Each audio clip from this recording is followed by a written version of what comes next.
Alhamdulillah, alhamdulillahil qail. Dzalikal kitabul la raiba fihi hudal lil muttaqin.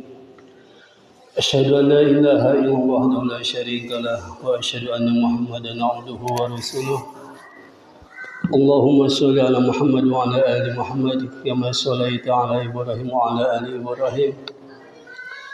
وبارك على محمد وعلى آل محمد كما باركت على إبراهيم وعلى آل إبراهيم في العالمين إنك حميد مجيد.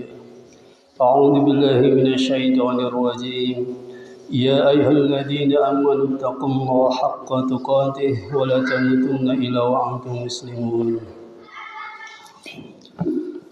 Alhamdulillah, kita bersyukur kepada Allah Subhanahu wa taala yang telah memberikan berbagai macam karunia kepada kita. Di antaranya kita masih diberi kesempatan untuk terus meningkatkan iman kita, meningkatkan amal ibadah kita dengan wasilah ibadah Jumat ini. Salam dan salam kita limpahkan kepada Rasulullah Muhammad SAW, kepada keluarganya, kepada sahabatnya, dan kepada umatnya. Hadirin yang dimuliakan Allah Subhanahu wa taala, khatib menyampaikan pesan takwa, karena dengan hanya takwalah kita bisa mencapai kebahagiaan, keselamatan di dalam kehidupan di dunia ini. Dan hanya dengan takwalah kita bisa mencapai ridha Allah Subhanahu wa taala dengan menggapai surga Allah Subhanahu wa taala. Maka dengan demikian marilah kita tingkatkan ketakwaan kita kepada Allah Subhanahu wa taala dengan wajib meninggalkan larangan-larangan Allah dan Rasul-Nya, dan berusaha semaksimal mungkin melaksanakan kewajiban-kewajiban yang kita telah ketahui ilmunya dan kaifiatnya. Maka dari itu, mari kita tingkatkan ketakwaan kita kepada Subhanahu wa taala dengan sebenar-benarnya takwa. Hadirin yang dimuliakan Allah Subhanahu wa taala, Nabi Muhammad SAW pernah bersabda kepada sahabatnya yang mulia, "Inna fika khoslataini yuhibbuhumullah, al-hilmu wal anah." Sesungguhnya kamu memiliki dua sifat yang dicintai oleh Allah, sifat halim dan sifat anah. Dua sifat yang dicintai oleh Allah Subhanahu wa taala ini nampaknya penting dimiliki oleh kita sebagai umat Nabi Muhammad SAW, karena dengan dua sifat ini akan membawa kita di dalam keselamatan dunia dan akhirat. Yang pertama, sifat halim atau al-hilm itu hakikatnya adalah menahan diri saat terjadi emosi dan marah pada diri kita. Dan sifat hal ini ketika dalam keadaan marah dan emosi tetap dalam keadaan tenang ketika ditimpa amarah atau emosi. Karena sesungguhnya ketika marah, kadang-kadang orang yang marah itu akalnya hilang, akalnya tidak jalan. Dan ketika marah, kadang-kadang kata-kata itu keluar tanpa kontrol. Dan kadang-kadang terlihat akan nampak keluar aib-aib pada diri. Itu terjadi pada ketika sedang marah, emosi itu hingga kepada diri seseorang ketika tidak terkendali. Bahkan Nabi Muhammad SAW telah mengabarkan kepada orang yang mempunyai sifat halim ini. Rasulullah Muhammad SAW bersabda, "Man kadzama baidan wa huwa qadirun ala ayfidah." Siapa saja yang menahan amarahnya padahal ia mampu untuk melampiaskannya, da'ahullah ala ru'usil al-khalaik yaumal qiyamah, maka Allah akan memanggilnya pada hari kiamat di hadapan seluruh makhluk, hatta yukhayyirahu minal hur al-aini ma syaa, hingga ia dipersilahkan memilih bidadari surga yang ia mau. Itu adalah ganjaran bagi orang yang mempunyai sifat halim, sifat lemah lembut. Ketika datang amarah, dia tetap tenang, dia tetap terkontrol dengan amarahnya itu, maka dibebaskan ketika di surga memilih bidadari yang ia mau. Kemudian di hadis yang lain Rasulullah Muhammad SAW bersabda, laisa syadid bisur'ata, innama syadid alladhi yamliku nafsah inda ghadab. Bukanlah orang yang kuat itu orang yang bisa mengalahkan orang lain dalam bulat, akan tetapi orang yang kuat itu adalah orang yang bisa menahan dirinya saat ia marah. Hadirin yang Allah Subhanahu wa taala, kadang kita pernah menyaksikan atau mendengar di dalam kehidupan sehari-hari para suami marah kepada istrinya bisa menjatuhkan talak tanpa sadar. Keluar kata-kata kadang-kadang seperti itu. Kemudian ada beberapa ucapan-ucapan kasar yang keluar dari amarah suaminya kepada istrinya. Diriwayatkan dalam Musnad Imam Ahmad, ada dua orang yang bersahabat, yang satu orang itu adalah orang yang solih kehidupannya, dan satu orang lagi adalah orang yang sering berbuat maksiat. Suatu hari orang yang solih melihat temannya berbuat maksiat, kemudian ia menasihatinya. Kemudian keesokan harinya orang itu tetap berbuat maksiat, dan orang soleh tersebut terus menasihatinya. Dan di hari ketiga tetap temannya itu berbuat maksiat, dan orang soleh itu juga terus menasihatinya. Karena orang yang sering bermaksiat itu merasa terganggu, kemudian dia berkata dengan agak marah, dia berkata, kamu hendaknya menjaga dirimu sendiri saja. Ngapain kamu selalu mematai-matai diriku? Orang yang bermaksiat itu berkata kepada orang yang saleh itu, dan orang saleh itu mendadak marah kepada orang yang sering bermaksiat itu tersebut. Kemudian mereka bersumpah atas nama Allah, wallahi la yaghfirullah laka, demi Allah tidak akan mengampuni dosa-dosamu.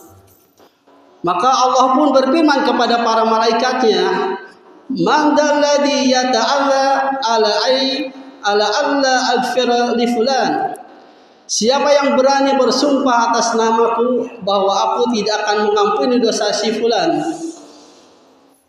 Ashhadu fa inni qad ghafartu li fulan, saksikanlah bahwa aku telah mengampuni dosa orang yang berdosa itu. Wa ahbatu amala, dan membatalkan amalan orang soleh itu.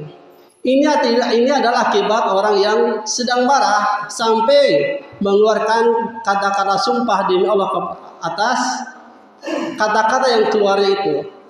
Ini akibatnya adalah amal-amal soleh yang sudah dilakukan itu akan terhapus karena akibat marah. Dan orang sedang bermaksiat yang terus dinasihatinya itu diampunkan dosanya karena akibat dari marahnya orang yang temannya tersebut. Ini adalah akibat marah yang tidak terkontrol. Hadirin Allah Subhanahu wa taala, maka kewajiban kita adalah menahan amarah itu amalan yang agung di sisi Allah Subhanahu wa taala. Terlebih kita sebagai seorang suami saat marah terhadap istri, saat marah terhadap anak, dan atau seorang guru marah kepada anak muridnya, maka pikirkanlah baik-baik, apakah marah adalah solusi terbaik? Apakah marah akan menyelesaikan permasalahan itu atau tidak? Maka dengan demikian sungguh sangat penting sifat halim itu ada pada diri kita. Lantas apakah kita tidak boleh marah? Kadang di suatu saat marah itu dianjurkan, bahkan diwajibkan ketika ada beberapa waktu atau beberapa situasi yang mengharuskan kita berbuat marah. Para ulama mengatakan ada tiga saat bahwa kita diperbolehkan marah. Yang pertama marah karena ada agama Islam dihina atau dilecehkan. Itu dibolehkan untuk marah.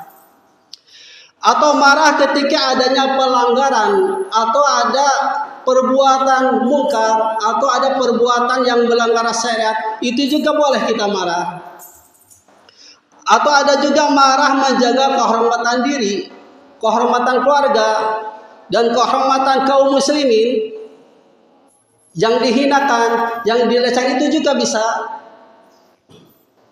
kita bisa menimbulkan amarah, tetapi tetap berada di dalam batasan-batasan tertentu.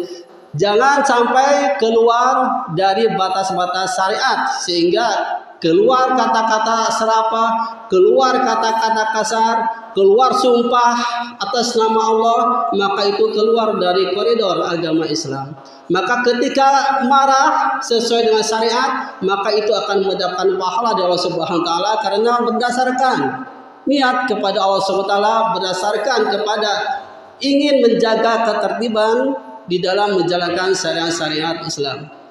Hadirin Allah Subhanahu wa taala, itu adalah sifat halim yang pertama yang harus kita miliki. Mudah-mudahan dengan sifat halim ini, sifat lembut ini, kita bisa membawa diri kita semakin lebih terkontrol lagi ketika datang amarah, ketika datang emosi. Dengan sifat halim ini bisa menyelamatkan diri kita, bisa menghapuskan dosa-dosa kita, dan bisa juga membawa keselamatan nanti di akhirat kelak. Dan surga Allah SWT akan kita capai. Barakallahu li wa lakum.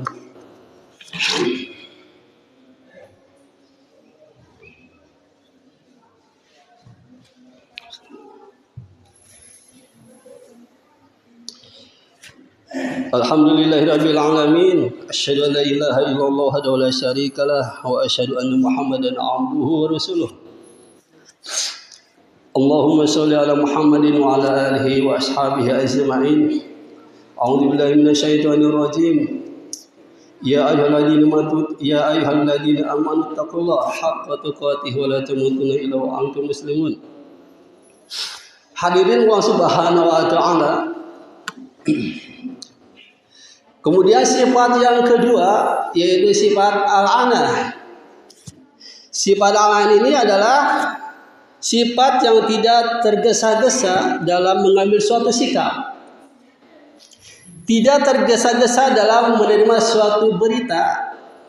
Dan tidak tergesa-gesa dalam melakukan apapun.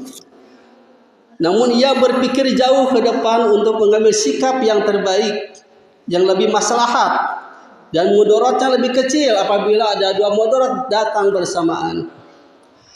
Hadirin Allah Subhanahu wa taala, sifat al-anah ini sangat dicintai Allah Subhanahu wa taala. Bersama dengan tadi sifat halim, sifat al-anah ini dicintai Allah Subhanahu wa taala. Adapun sebaliknya dari sifat al-anah ini adalah sifat istijal. Istijal ini adalah tergesa-gesa. Dan sifat istijal ini, tergesa-gesa ini datang dari setan. Kadang-kadang tergesa-gesa dalam suatu ibadah, misalnya sholat, itu tidak akan menjadikan sholat tidak tumakninah, sehingga sholat itu tidak diterima oleh Allah SWT karena tergesa-gesa. Kemudian tergesa-gesa dalam melakukan suatu pekerjaan sehingga tidak dilakukan dengan sebaik-baiknya. Itu bukanlah perbuatan yang dicintai oleh Allah SWT karena istijal, tergesa-gesa di dalam melakukan suatu perbuatan. Hadirin yang Allah Subhanahu wa taala, ketika kita menerima berita langsung diterima tanpa ada tabayun terlebih dahulu, itu pun dilarang oleh Allah Subhanahu wa taala.